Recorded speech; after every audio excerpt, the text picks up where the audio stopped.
I'm going to talk to you about my two near misses on a table saw. Now this is my Delta Unisaw. One of them happened on this saw and one of them happened on my portable job site saw.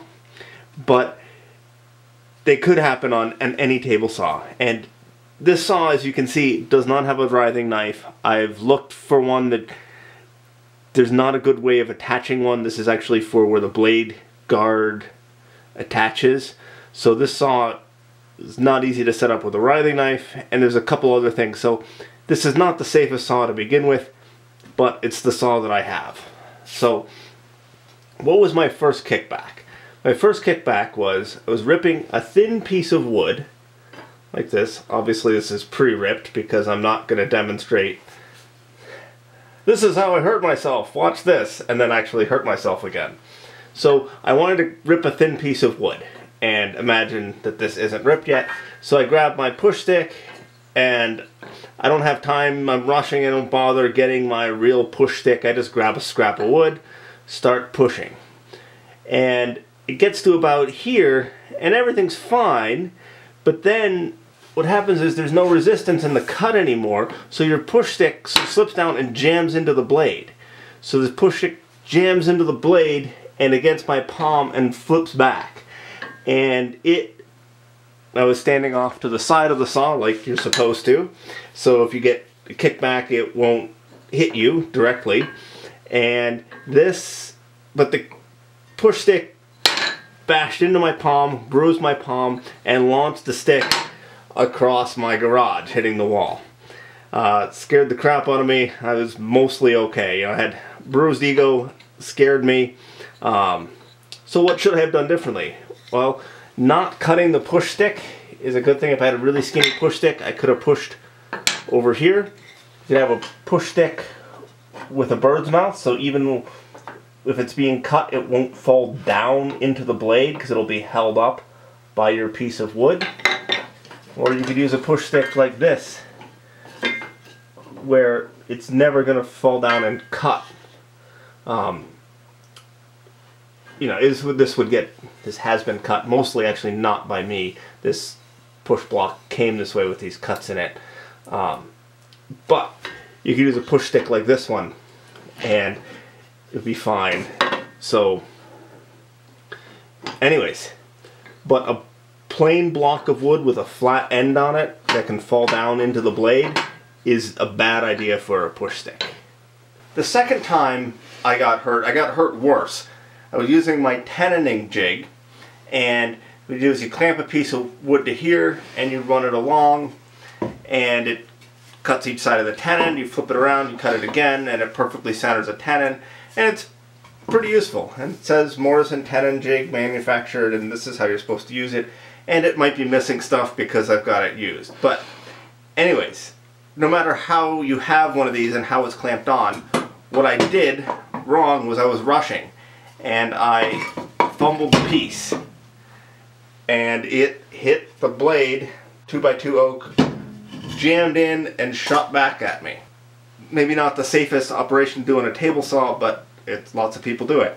And when this piece fell, hit, and kicked back, I was standing slightly off to the side like you're supposed to, and it launched a 2x2 square of oak back, and it missed my junk by an inch or so. Had I been hanging a little off to the side, anyways, it was a very near miss. I had a square chunk bruise on my thigh, groin, and you could see the four corners of the piece of oak, and I was wearing, a thick pair of pants and underwear, maybe even long johns, can't remember, and I had to go lay down for a second. I couldn't walk, and afterwards, I don't bruise easy. I'm one of the people who, it takes a lot to get me to bruise, but I had a bruise that went halfway down my thigh and, up to my waistband, so it was a serious hit. And like I said, thankfully I was standing an inch to the side, because had it been centered, anyways, don't want to think about that. I already have 2 kids, but I still want things to work and not be crushed by a 2x2 chunk of oak. So really,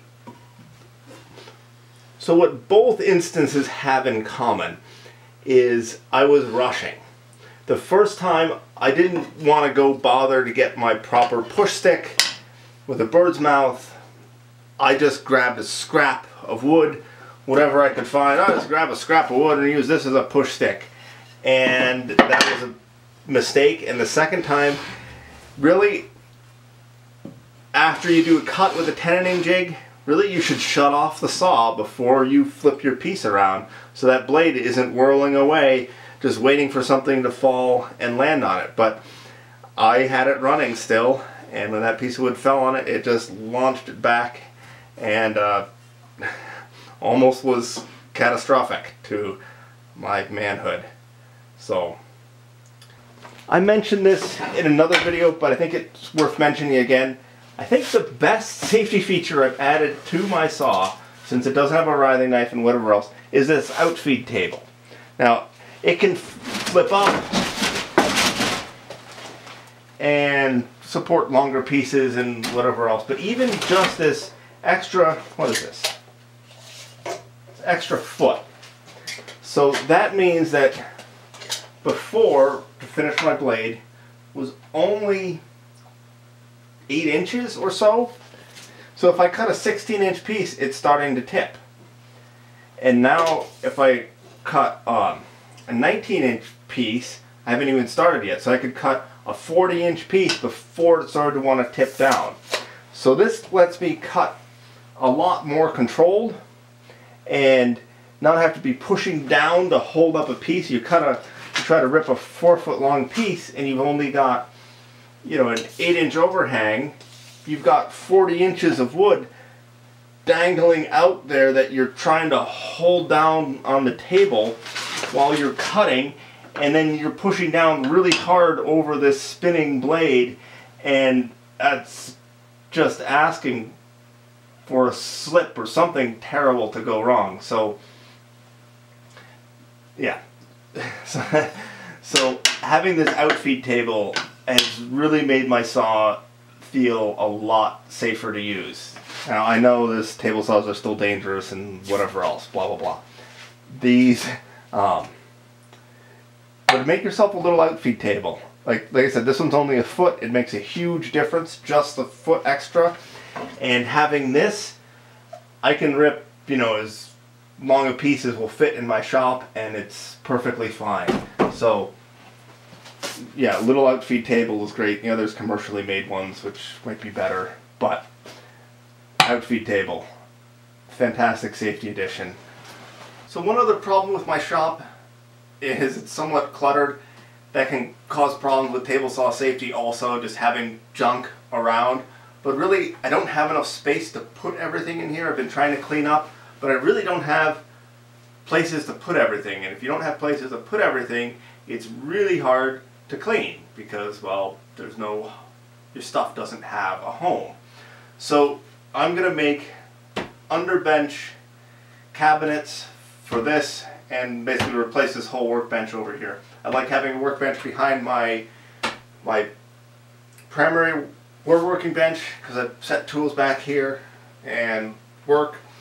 But this bench it's fine for just a flat surface to work on, but really the storage underneath is pretty bad and it could be better. So I'm going to turn this pile of ash into cabinets and drawers to fit underneath here. It would probably be smart to use plywood for this. You don't really need to use solid wood. It'd probably be better using plywood, but I don't know if you've seen, it's February of 2021, I don't know if you've seen plywood prices, but I've got a whole bunch of ash sawed up from our band sawmill, and plywood prices are ridiculous. I just saw a listing for a sheet of OSB for $29 or something on a woodworking site, and I haven't even really checked what plywood prices are around here, but I've got a bunch of this ash and we've got potential to get bunches more, so I'm going to use this ash to make the cabinets out of. So thanks for watching. Hopefully somebody learns from my mistakes and ends up saving themselves a trip to the hospital or a bruise or just a good scare. So using your table saw, take your time, go slow, don't rush, use a proper push stick, don't use just a scrap of wood. There's all sorts of fancy push sticks, grippers and whatever else. This one is my favorite. I didn't even make this, it came with my supply of tools, but this one fits really well, holds nice, just seemed like a good design, so nothing particularly fancy.